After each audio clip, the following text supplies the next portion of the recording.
Падчас рэспубліканскага суботніка ў Баранавічах за граблі, рыдлёўкі і пакеты для смецця ўзяліся некалькі дзясяткаў тысяч гараджан. У тым ліку і прадстаўнікі мясцовай улады і дэпутацкага корпуса. Трэба сказаць, што горад прыбіралі на працягу ўсяго красавіка, так што цяпер засталіся апошнія штрихи.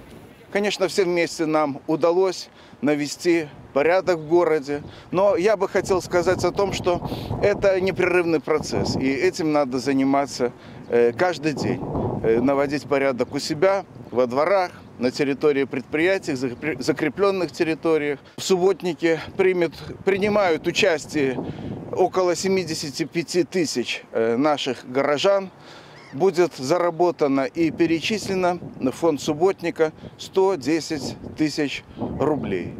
Сярод удзельнікаў суботніка ў Баранавічах і дэпутат Палаты прадстаўнікоў нацыянальнага сходу Рэспублікі Беларусь Тацяна Якубович, якая вырашыла ў гэты дзень наводзіць чысціню не ў сталіцы, дзе зараз працуе, а ў сваім родным горадзе. Вчера состоялось послание президента Республики Беларусь белорусскому народу и национальному собранию. И мне очень понравилась фраза, которой закончил наш глава государства, что только единство белорусского народа способно преодолеть все различные преграды. И сегодня стоит самая главная цель – это стабильность и безопасность нашей страны.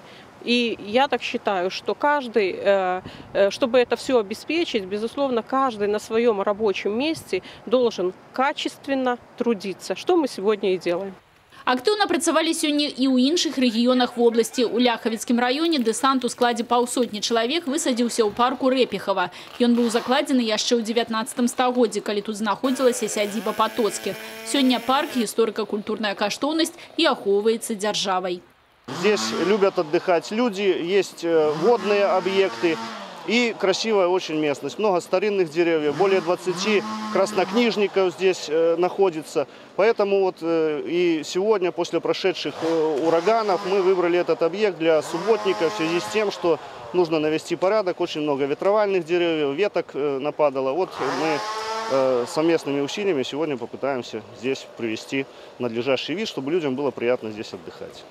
Мінулыя ўраганы нахілілі адну з 200-гадовых ліп на цэнтральнай алеі. Як не шкада, а дрэва прыйшлося зваліць, бо яно стварала небяспеку для наведвальнікаў парка. Звальвалі і іншыя старыя ці пашкоджаныя дрэвы, прыбіралі леташнія лісці і галінкі. У суботніку ўзялі ўдзел мясцовыя дэпутаты, прадстаўнікі прафсаюзаў, выратавальнікі, сувязісты, педагогі і школьнікі. После веток мы решили все здесь покрепти, все сделать чистенько, чтобы было красиво. И можно было летом прийти, спокойно погулять, пофотографироваться. Мы собрались нашей школой, чтобы убрать парк Репихова, потому что считаем, что кто, если не мы, уберем этот парк, и считаем, что нужно держать его в чистоте, так как это наша гордость. Беларуская чысціня даўно займае першыя радкі ў нацыянальнай візітоўцы. А падчас такіх акцый, гавораць удзельнікі суботніка, добра бачна, адкуль яна бярэцца і ад каго яна залежыць у першую чаргу. Алена Ракуць, Людмила Салзина, Юрий Титов, телерадиокомпания «Брест».